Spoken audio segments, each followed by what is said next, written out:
Hello दोस्तों, Kunj Bihari GS academy में आपका स्वागत है। कुंज बिहारी हमारी शान है और हम कुंज बिहारी की जान है, क्योंकि कंटेंट ही हमारा पहचान है। पढ़ना बड़ी बात नहीं है, तैयारी करना बड़ी बात है। पढ़ना तो बहुत आसान है, तैयारी करने का सबसे पहला रूल है क्या पढ़ना है और क्या नहीं पढ़ना है, ये आपको सबसे पहले पता होना चाहिए।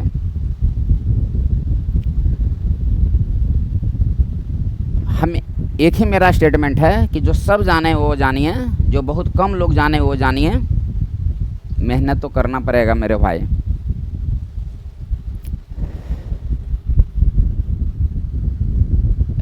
एक सुने होंगे, समय के अनुसार सभी लोग चेंज हो जाते हैं,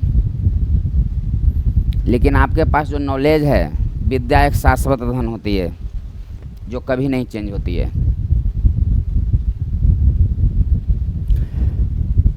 और आज का हम लोग क्वेश्चन देखेंगे कि स्वराज शब्द का प्रयोग सर्वप्रथम किसने किया।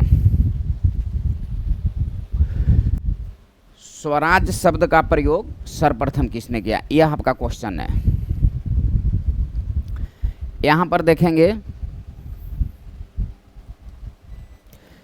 कि स्वराज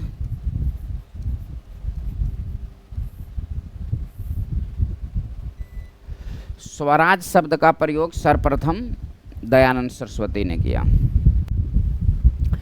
लेकिन स्वराज की मांग, आपका प्रश्न है कि स्वराज की मांग, इसके पहले आपका लग गया पूर्ण स्वराज की मांग। पूर्ण स्वराज की मांग,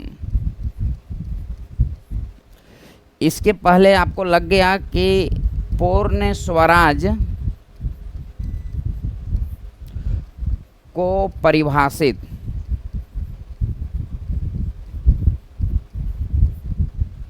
तो स्वराज की मांग सर्वप्रथम दयानंद सरस्वती ने किया था। यह आपका दरोगा का पूछा हुआ क्वेश्चन है कि स्वराज शब्द का प्रयोग सर्वप्रथम किसने किया था, दयानंद सरस्वती ने। इसके साथ एक क्वेश्चन और जानेंगे, नोट्स बनाते जाएंगे। मेरा वीडियो देखने का मतलब है कि नोट्स मतलब नोट, NOT नोट लिखकर आप डैश देंगे और लिखेंगे कि स्वराज शब्द का सर्वप्रथम प्रयोग दयानंद सरस्वती ने किया। और साथ ही इसमें लिख लेंगे कि और साथ ही हिंदी को राष्ट्रभाषा के रूप में सर्वप्रथम दयानंद सरस्वती ने मांग किया कि हिंदी राष्ट्रभाषा हो, और स्वराज शब्द का प्रयोग भी किया गया। लेकिन स्वराज की मांग कब किया गया, तो 1906 में। पूर्ण स्वराज की मांग कब किया गया, तो 1929 में। स्वराज की मांग किस अधिवेशन में किया गया, तो कलकत्ता अधिवेशन में। पूर्ण स्वराज की मांग किस अधिवेशन में किया गया, तो लाहौर अधिवेशन में। कलकत्ता अधिवेशन की अध्यक्षता किसने किए थे, तो दादा भाई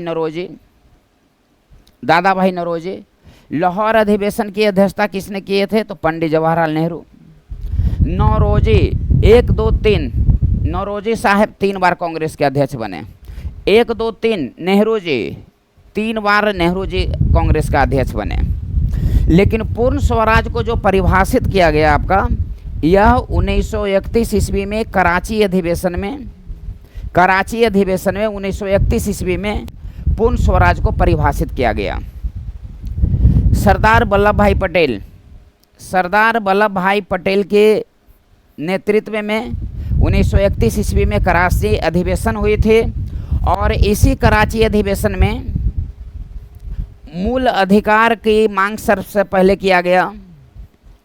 मूल अधिकार का मांग किया गया सबसे पहले कराची अधिवेशन में ही।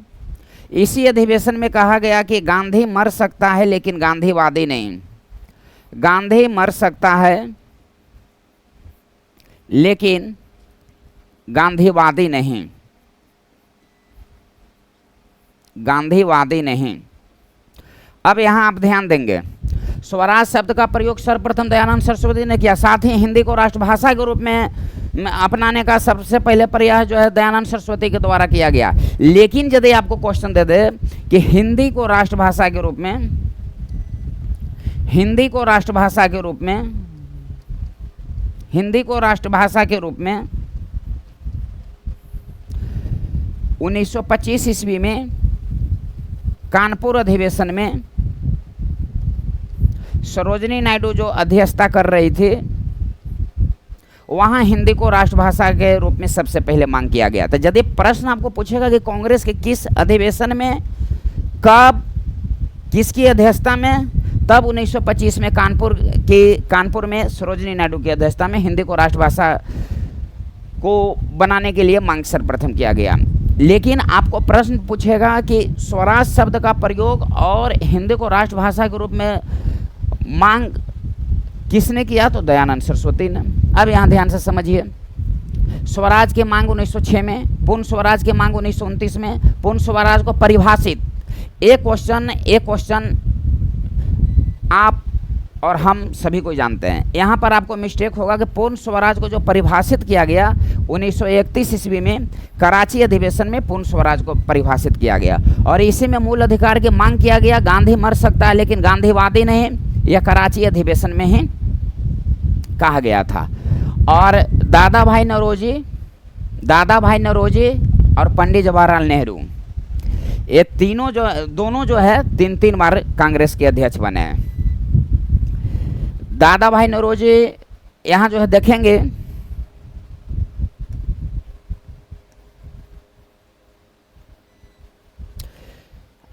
आपका यह प्रश्न है, यहाँ ध्यान से समझेंगे आप कि दादा भाई नौरोजी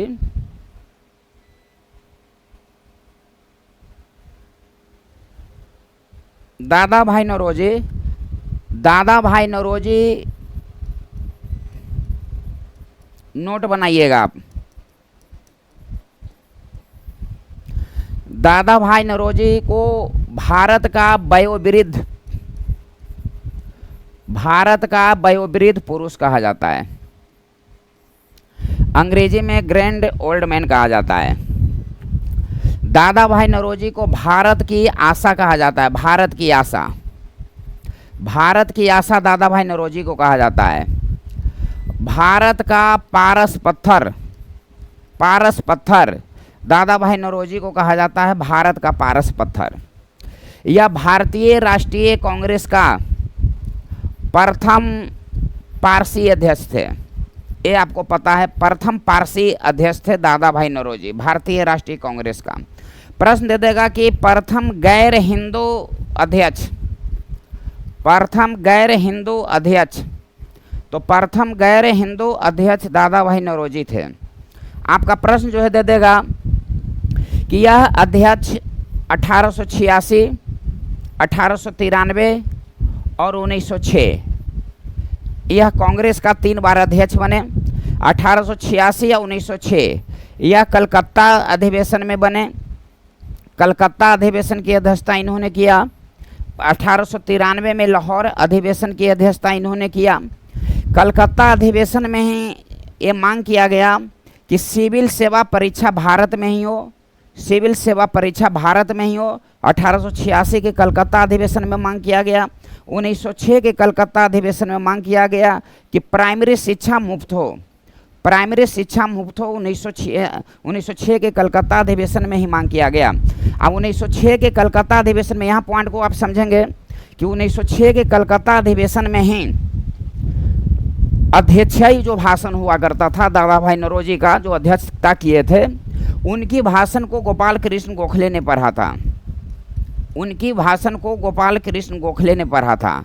इस पॉइंट को आप दिमाग में रखेंगे कि 1906 के कलकत्ता अधिवेशन में, नोट बना के लिखेंगे, नोट बना के लिखेंगे कि 1906 के कलकत्ता अधिवेशन में अध्यक्षीय भाषण को किसने पढ़ा था, किसने सुनाया था, तो गोपाल कृष्ण गोखले ने।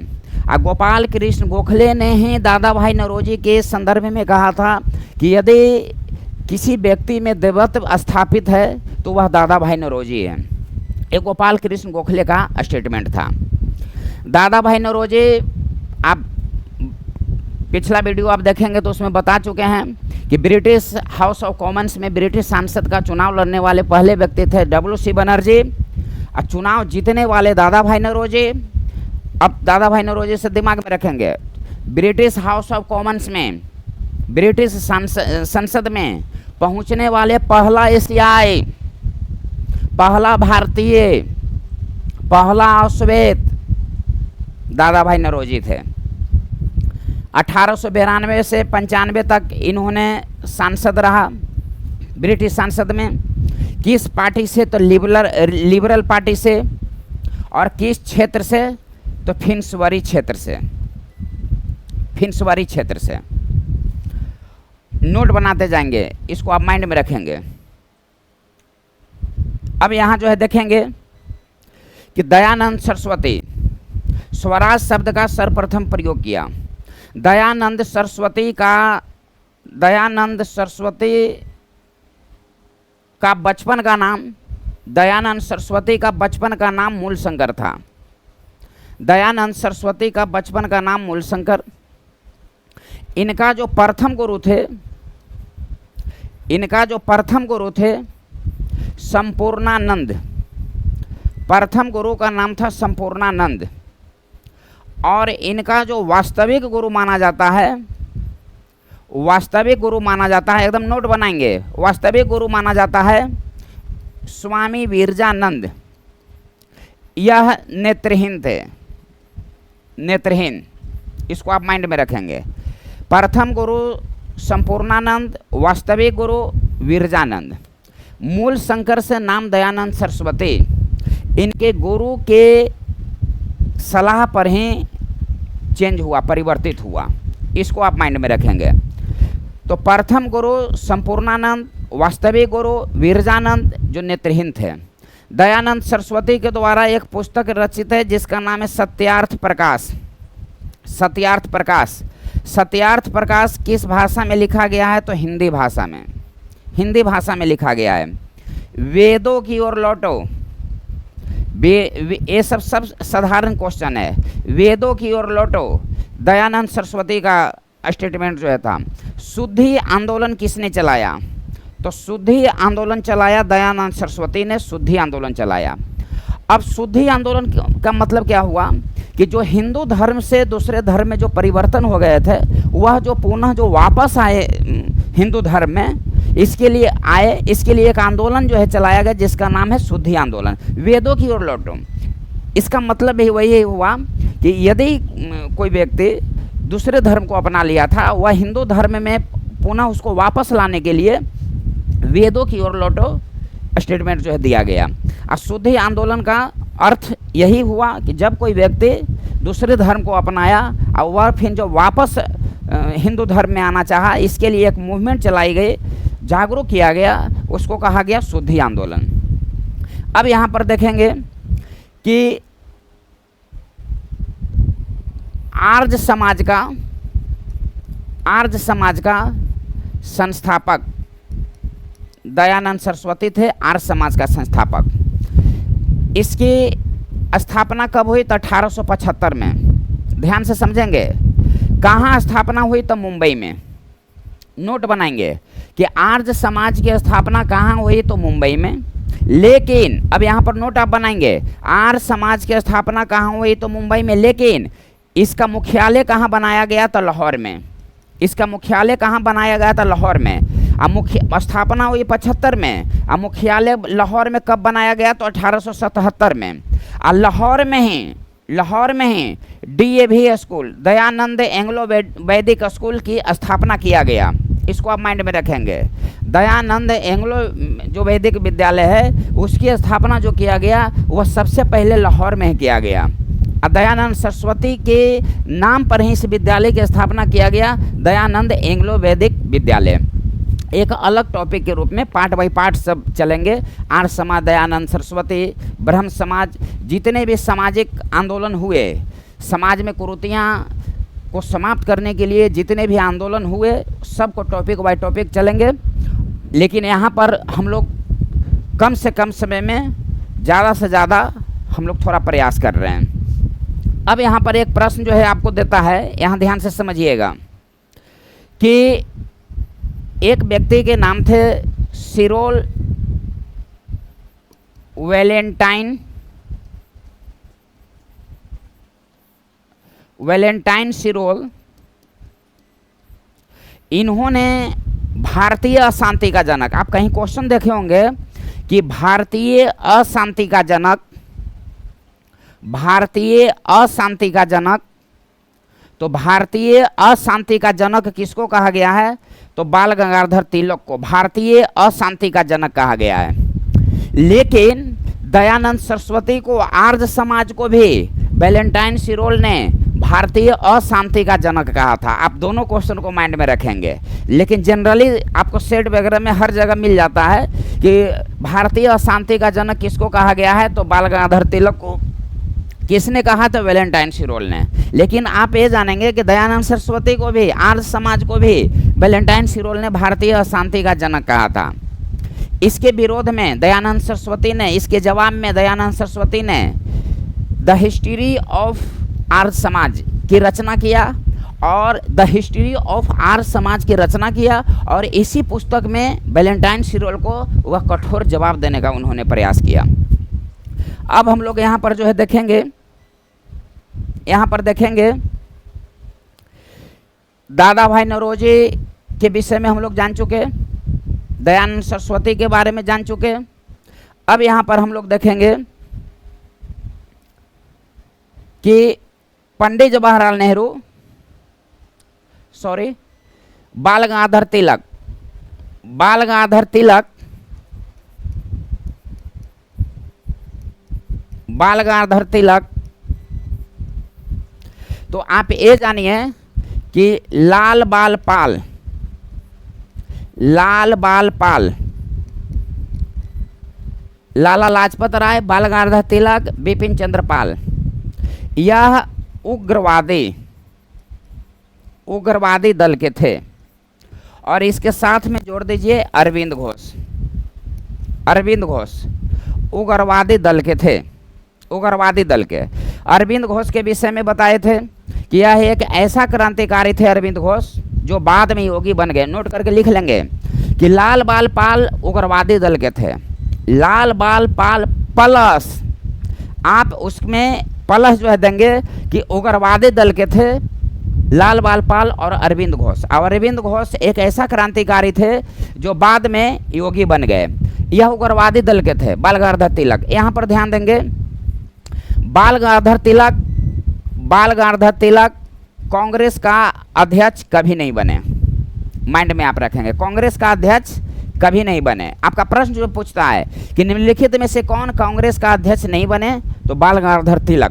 अगला पॉइंट को आप देखेंगे कि कांग्रेस का अध्यक्ष नहीं बने लेकिन सदस्य बने, अध्यक्ष नहीं बने लेकिन सदस्य बने। तो सदस्य सबसे पहले यह कांग्रेस के 1889 के अधिवेशन में यह कांग्रेस का सदस्य सबसे पहले बने थे। लेकिन इनका जो अंतिम अधिवेशन था, इनका जो अंतिम अधिवेशन था यह 1919 के अमृतसर अधिवेशन, अमृतसर अधिवेशन में बाल गंगाधर तिलक सबसे अंतिम बार भाग लिए। अध्यक्ष तो नहीं बने लेकिन सदस्य के रूप में इन्होंने भाग लिया। बाल गंगाधर तिलक 1919 के अमृतसर अधिवेशन में सबसे पहले इन्होंने भाग लिया, सबसे अंतिम में भाग लिया।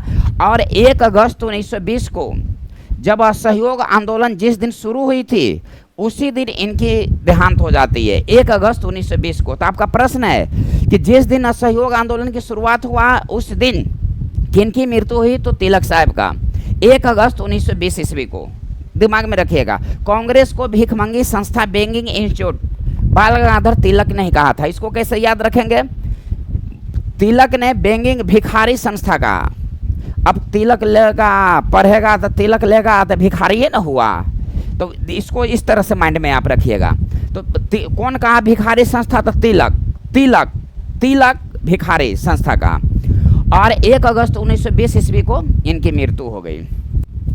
बाल गंगाधर तिलक ने भारतीय राष्ट्रीय कांग्रेस के ऊपर अनुनय विरोध करने वाले संस्था बताया। आपका प्रश्न जो है पूछता है कि निम्नलिखित में से भारतीय राष्ट्रीय कांग्रेस को अनुनय विरोध करने वाली संस्था, याचना करने वाली संस्था किसने कहा? तो बाल गंगाधर तिलक ने कहा। बाल गंगाधर तिलक 1908 ईस्वी में जेल हो गया। 1 अगस्त 1920 की इनकी मृत्यु हुई। असहयोग आंदोलन जिस दिन शुरू हुआ, असहयोग आंदोलन से दिमाग में रखिएगा कि प्रथम जन आंदोलन किस आंदोलन को कहा जाता है? तो असहयोग आंदोलन को प्रथम जन आंदोलन। और बाल गंगाधर तिलक को 1908 ईस्वी में जेल हो गया। कितने बरस की जेल हुई? तो 6 बरस का। दिमाग में रखिएगा 1908 में 6 बरस की जेल हुई। तो कभी कभी माइंड में हम लोगों को आ जाता है कि 8 बरस की जेल हुई। नहीं नहीं नहीं नहीं नहीं नहीं नहीं नहीं, 1908 में 6 बरस की जेल हुई। कहाँ में जेल हुई? तो बर्मा, मांडले जेल। बर्मा में मांडले जेल में इनको जेल हुई, कारावास हुई बाल गंगाधर तिलक की। और जेल में ही इन्होंने कौन सी पुस्तक की रचना किया? गीता रहस्य। गीता रहस्य बाल गंगाधर तिलक के द्वारा लिखा गया था। आपका नोट बना के आप लिखेंगे कि निम्नलिखित में से बाल गंगाधर तिलक को 1908 ईस्वी में कितने बरस की सजा हुई? तो 6 बरस का। और बाल गंगाधर तिलक को किस जेल में रखा गया था? बर्मा के मांडले जेल में। अब बाल गंगाधर तिलक ने जेल में कौन से पुस्तक की रचना किया? तो गीता रहस्य। दिमाग में रखेंगे। और जवाहरलाल नेहरू ने अपनी आत्मकथा एन ऑटोबायोग्राफी अल्मोड़ा जेल में लिखा। डिस्कवरी ऑफ इंडिया अहमदनगर के दुर्ग में जो जेल था उसमें जो है उन्होंने लिखा। और गीता रहस्य बाल गंगाधर तिलक ने जेल में जो है लिखा। बाल गंगाधर तिलक का जन्म कहाँ हुआ था? तो मुंबई में।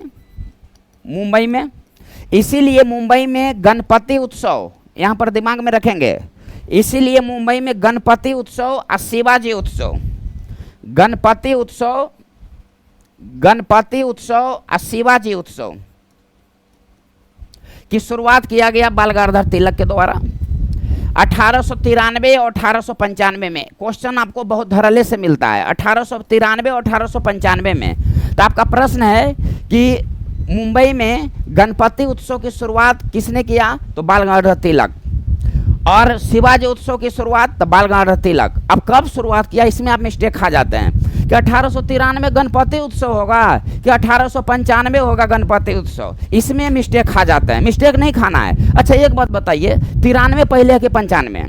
93 पहले है। सबसे पहले किनका पूजा होता है? गणेश भगवान का। तो 93 पहले है तो 1893 किसके साथ लगा देंगे? गणपति उत्सव के साथ लगा देंगे। बकलोली, गणपति उत्सव के साथ लगा देंगे। अब यहाँ पर दिमाग में रखेंगे, अब पॉइंट को समझिएगा। लाल बाल पाल उग्रवादी दल, तिलक कांग्रेस का अध्यक्ष नहीं बने, लेकिन सबसे पहले सदस्य 1889 ईस्वी में बने। बेडरमन अध्यक्षता कर रहे थे मुंबई में। और बेडरमन ही ए हुम का जीवनी लिखा। क्वेश्चन को समझेंगे कि ए हुम का जीवनी किसने लिखा? आपका क्वेश्चन है, कंटेंट पर ही कंटेंट है। ए हुम का जीवनी किसने लिखा? तो बेडरबर्न। लेकिन क्वेश्चन दे देगा कि महात्मा गांधी का जीवनी किसने लिखा? तो दीनानाथ गोपाल तेंदुलकर। दरोगा में पूछा हुआ क्वेश्चन है। ए हुम का जीवनी किसने लिखा? तो बेडरमन। और महात्मा गांधी का जीवनी किसने लिखा? तो दीनानाथ गोपाल तेंदुलकर। नोट करके इसको लिख लेंगे। अब यहाँ पर ध्यान देंगे, गीता रहस्य बाल गंगाधर तिलक के द्वारा लिखा गया है। सबका अलग अलग टॉपिक बताएंगे। अब यहाँ ध्यान से देखिए, आपका प्रश्न है महात्मा गांधी के विषय में। अब हम लोग जानेंगे, बहुत चीज़ जानना है इनके विषय में, लेकिन संक्षेप से संक्षेप में हम वैसा पॉइंट आपको बताने का प्रयास करेंगे कि भीड़ से आप अलग हो जाएंगे। भीड़ से आप अलग हो जाएंगे, वैसा पॉइंट बताने का प्रयास करेंगे। गांधी जी हमारे महान थे, महान हैं, महान रहेंगे। उनके बारे में जितना आप बोलेंगे कम ही पड़ेगा। इसलिए हम वैसा क्वेश्चन बताने का आपको प्रयास कर रहे हैं कि आपको जो सब जानता है वो हम लोग जानेंगे ही, बहुत कम लोग जानता है उसको हम लोग सबसे पहले देखेंगे। जैसे में महात्मा गांधी ये हम लोग को नहीं जानना है। जन्म कब हुआ, जन्म कहाँ हुआ, राष्ट्रपिता महात्मा गांधी को राष्ट्रपिता किसने कहा? तो सुभाष चंद्र बोस। महात्मा किसने कहा? तो रविन्द्रनाथ टैगोर। बापू की उपाधि किसने दिया? था पंडित जवाहरलाल नेहरू ने। अर्धनग्न फकीर किसने कहा? था विंस्टन चर्चिल ने। द बाउंड्री फोर्स मैन किसने कहा? तो लॉर्ड माउंटबेटन ने। महात्मा गांधी का सबसे पहला सत्याग्रह कहाँ था? तो दक्षिण अफ्रीका में। रंग भेद नीतियों के विरुद्ध था दक्षिण अफ्रीका में 1906 में। लेकिन भारत में सबसे पहले सत्याग्रह चंपारण सत्याग्रह 1917 में। पहला किसान सत्याग्रह चंपारण सत्याग्रह। महात्मा गांधी का पहला भूख हड़ताल अहमदाबाद मिल मजदूर के समर्थन में 1918 में। लेकिन महात्मा गांधी का जो अंतिम उपवास था वह दिल्ली में था। ये क्वेश्चन आपको भीड़ से अलग कर देगा। अगला पॉइंट आप जो है देखेंगे कि महात्मा गांधी का, हम लोग वैसा क्वेश्चन को नहीं देखना है जो सिंपल और साधारण हो, ध्यान से समझेंगे। महात्मा गांधी जब कांग्रेस के अधिवेशन में भाग लिए तो महात्मा गांधी 1924 ईस्वी के बेलगांव अधिवेशन की अध्यक्षता किया। बेलगांव अधिवेशन की अध्यक्षता किया महात्मा गांधी 1924 ईस्वी में। लेकिन प्रश्न यह नहीं है, प्रश्न यह है कि महात्मा गांधी कांग्रेस के किस अधिवेशन में भाग लिए? तो 1901 ईस्वी में कलकत्ता अधिवेशन में भाग लिए। 1901 ईस्वी में कलकत्ता अधिवेशन में भाग लिए। अब यहाँ पर यह सवाल है कि जब महात्मा गांधी दक्षिण अफ्रीका में 21 वर्ष रहे, दक्षिण अफ्रीका में 21 वर्ष महात्मा गांधी रहे, 1893 ईस्वी में गए, 9 जनवरी 1915 ईस्वी को वापस लौटे, 9 जनवरी 1915 ईस्वी को वापस लौटे। और 9 जनवरी 1915 ईस्वी को वापस लौटे, इसीलिए 9 जनवरी को प्रवासी भारतीय दिवस मनाया जाता है। इसीलिए 9 जनवरी को प्रवासी भारतीय दिवस मनाया जाता है। तो अब यहाँ पर सवाल है कि कलकत्ता अधिवेशन 1901 में हुआ, जब लौटे 15 में, तो ये अधिवेशन में भाग कैसे लिए? आए थे इसलिए भाग लिए। तो आपका प्रश्न है कि महात्मा गांधी कांग्रेस के किस अधिवेशन में भाग लिए? कलकत्ता अधिवेशन 1901। लेकिन अध्यक्षता कहाँ की है? तो 1924 बेलगांव अधिवेशन में। दोनों क्वेश्चन अलग अलग है, नोट बना के आप लिख लेंगे। यही 1924 बेलगांव अधिवेशन में, जब 1916 ईस्वी में जब लखनऊ अधिवेशन हुई थी, कांग्रेस और मुस्लिम लीग के बीच में समझौता हुई थी। ये आप जानते हैं, बाल गंगाधर तिलक और एनी बेसेंट के प्रयास से, एनी बेसेंट का महत्वपूर्ण योगदान रहा। तो जो प्रयास से कांग्रेस और मुस्लिम लीग के बीच में जब समझौता हुई, वह जाकर 1924 में दोनों में अलग हो गया। तो लखनऊ समझौता यानी कि लखनऊ पैक्ट कांग्रेस और मुस्लिम लीग के बीच में हुई 1916 में, लेकिन यह फिर अलग कब हुआ? तो 1924। ये क्वेश्चन आपको अलग कर देगा। 1924 के बेलगांव अधिवेशन में ये अलग आपका हो गया। अब यहाँ पर यह सवाल है कि लखनऊ पैक्ट जो 1916 ईस्वी में हुई, कांग्रेस और मुस्लिम लीग के बीच में हुआ, यानी कि नरम पार्टी और गरम पार्टी भी एक मिल गया। ध्यान में समझेंगे आप। इसी को क्वेश्चन में दे देता है कि उदारवादी दल और उग्रवादी दल का पुनर्मिलान, यानी कि नरम पार्टी या गरम पार्टी का पुनर्मिलान कब हुआ? तो 1916 के लखनऊ अधिवेशन में। अब जितना जानते जाएंगे, जितना सबके हम अलग अलग थोड़ा थोड़ा जो है टॉपिक बनाएंगे। महात्मा गांधी के विषय में हम लोग देखेंगे। हम लोग ये जानते हैं, हरिजन महात्मा गांधी के द्वारा लिखा गया है 1933 में। नवजीवन यंग इंडिया 1919 में महात्मा गांधी का है, पत्रिका है। यहाँ पर देखेंगे, प्रश्न यह नहीं है, प्रश्न हम लोगों को यह है कि आपका क्वेश्चन जो है देता है, आपका यह क्वेश्चन जो है पूछता है कि महात्मा गांधी का आत्मकथा। देखो भाई, हम लोग को ऐसा क्वेश्चन पढ़ना है जो सब जानता है, वैसा क्वेश्चन पढ़ना है जो बहुत कम लोग जानता है। तो महात्मा गांधी का आत्मकथा, तो महात्मा गांधी का आत्मकथा, महात्मा गांधी का आत्मकथा, महात्मा गांधी का आत्मकथा का नाम है my experiments with truth. My experiments, my experiments with truth, my experiments with truth. यह किस भाषा में है? तो गुजराती भाषा में, गुजराती भाषा में। इसका अंग्रेजी अनुवाद किसने किया? यह क्वेश्चन आपको अलग कर देगा। तो इस माई एक्सपेरिमेंट, मेरे सत्य के साथ प्रयोग, प्रश्न इसको हिंदी में बोलते हैं मेरे सत्य के साथ प्रयोग, सत्य के साथ प्रयोग, इसको हिंदी में बोलते हैं। और इसका अंग्रेजी अनुवाद किसने किया? तो महादेव देसाई। इसका अंग्रेजी अनुवाद किसके द्वारा किया गया? तो महादेव देसाई के द्वारा किया गया। ये प्रश्न हम लोगों को जानना तो जानना ही है, लेकिन ये प्रश्न है कि महात्मा गांधी का जो भाषण था, महात्मा गांधी का जो भाषण और लेख था, उस लेख का संग्रह किस पुस्तक में किया गया? तो उस लेख का संग्रह India my dreams, India my dreams में जब महात्मा गांधी का जो भाषण देते थे, जो लेख था, उस पुस्तक का संग्रह किया गया। आत्मकथा तो आप और हम, अरे मेरे भाई, तू जिससे बात करता है वो भी जानती है, लेकिन ये जानो कि महात्मा गांधी का जो भाषण और लेख है वह इंडिया माई ड्रीम्स में इसका जो है संग्रह किया गया। महात्मा गांधी तो आत्मकथा हम लोग जान गए, लेकिन प्रश्न देता है कि जवाहरलाल नेहरू का आत्मकथा का क्या नाम था? जवाहरलाल नेहरू का आत्मकथा का क्या नाम था? यह क्वेश्चन भीड़ से आपको अलग कर देगा। महात्मा गांधी का नहीं, जवाहरलाल नेहरू का। आप पढ़ के गए हैं कि महात्मा गांधी का आत्मकथा क्या है, वहाँ पूछ देगा जवाहरलाल नेहरू का आत्मकथा क्या। मार दिया माई एक्सपेरिमेंट विद ट्रुथ। अब बाहर निकल के फ़ोन करिए। अब का, अब इस बार हो जतो नौकरी, अब साथ मिलन वो लगाओ कि हो जतो दूध बकलोल। जवाहरलाल नेहरू का आत्मकथा का क्या नाम है? तो एन ऑटोबायोग्राफी, ऑन ऑटोबायोग्राफी। यह किस जेल में लिखा गया? तो अल्मोड़ा जेल में लिखा गया। यह किस जेल में लिखा गया? तो अल्मोड़ा जेल में लिखा गया, अल्मोड़ा जेल में। डिस्कवरी ऑफ इंडिया भी जवाहरलाल नेहरू के द्वारा है। Discovery of India, discovery of India भी नेहरू के द्वारा लिखा गया है। ये भी जेल में लिखा गया है। अहमदनगर के दुर्ग में यह कैदियों को समर्पित किया गया है। अहमदनगर दुर्ग में यह कैदियों को समर्पित किया गया है, यह डिस्कवरी ऑफ इंडिया। अब यहाँ पर ध्यान देंगे, नोट बनाते जाएंगे कि महात्मा गांधी का आत्मकथा माई एक्सपेरिमेंट्स विद ट्रूथ है, लेकिन जवाहरलाल नेहरू का आत्मकथा एन ऑटोबायोग्राफी है।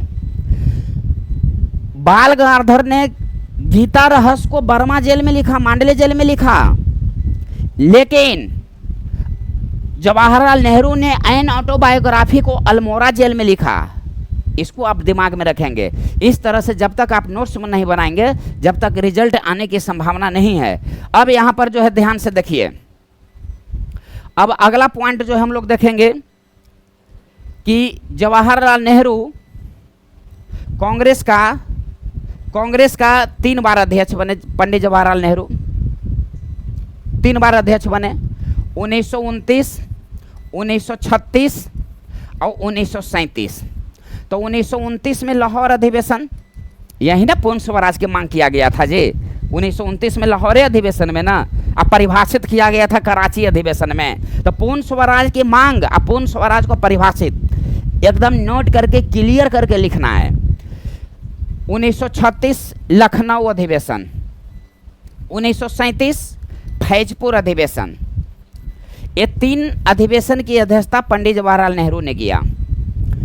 प्रथम गांव में होने वाला अधिवेशन फैजपुर अधिवेशन, लेकिन प्रश्न अब दे दिया कि दूसरा गांव में होने वाला अधिवेशन तो हरिपुरा अधिवेशन।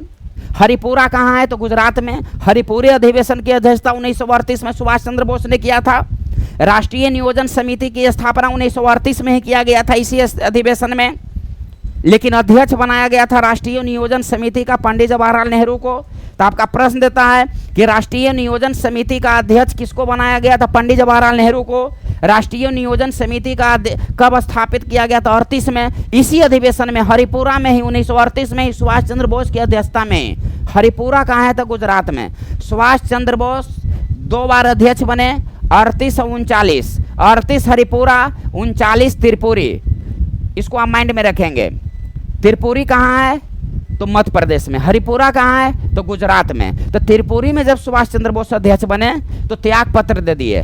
तो फिर कौन बने? तो डॉक्टर राजेंद्र प्रसाद। ये आपका प्रश्न जो पूछता है कि त्रिपुरी अधिवेशन में सुभाष चंद्र बोस को त्याग पत्र देने के बाद अध्यक्ष कौन बने? तो डॉक्टर राजेंद्र प्रसाद। और जेबी कृपलानी स्वतंत्रता से पूर्व कौन? तो जेबी कृपलानी। स्वतंत्रता के समय कौन कांग्रेस का अध्यक्ष? तो जेबी कृपलानी। अब यहाँ से जो है आगे देखेंगे, थोड़ा सा 1-2 क्वेश्चन और देख लेते हैं।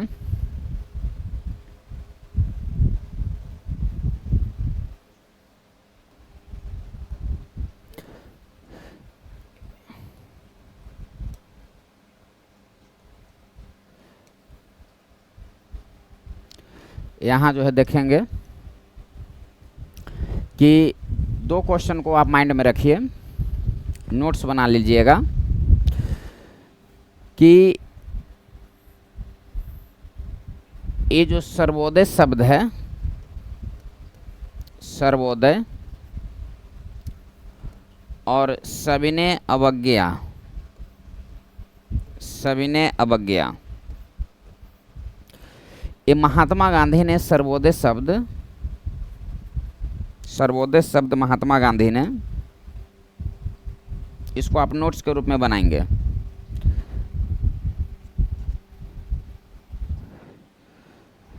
कि सर्वोदय शब्द को महात्मा गांधी ने एक रस्किन का एक पुस्तक है अन to the last,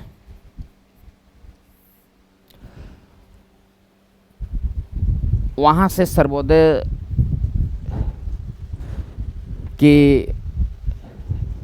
Sikh Mahatma Gandhi ने लिया है। रस्किन का है अन टू द लास्ट। सविनय अवज्ञा आंदोलन एक थोरू का है on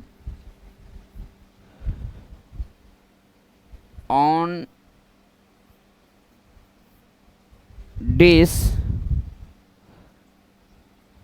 civil on disobedience, obedience,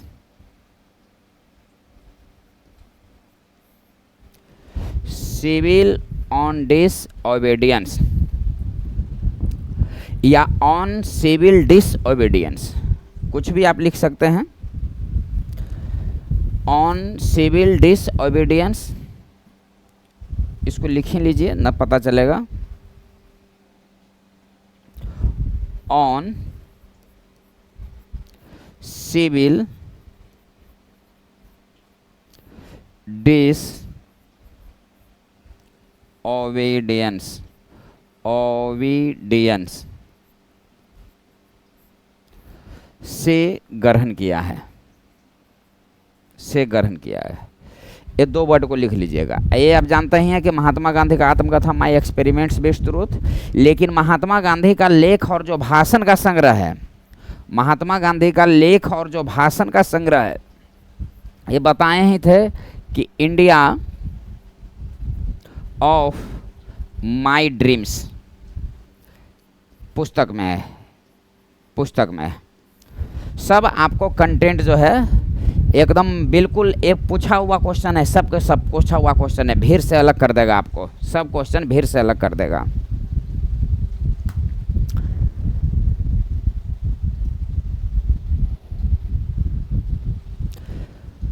आपका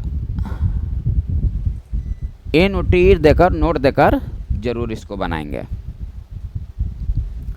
अब अगला टॉपिक में मिलते हैं, एक बार साथ में बोलिए। कुंज बिहारी हमारी शान है और हम कुंज बिहारी की जान हैं, क्योंकि कंटेंट ही हमारा पहचान है।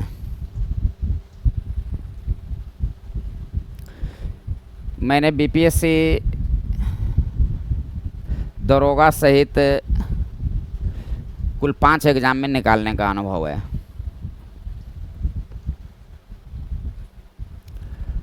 इसको आप नोट जो है जरूर बना लेंगे, एक एक वर्ड को नोट बाय नोट करके लिखेंगे।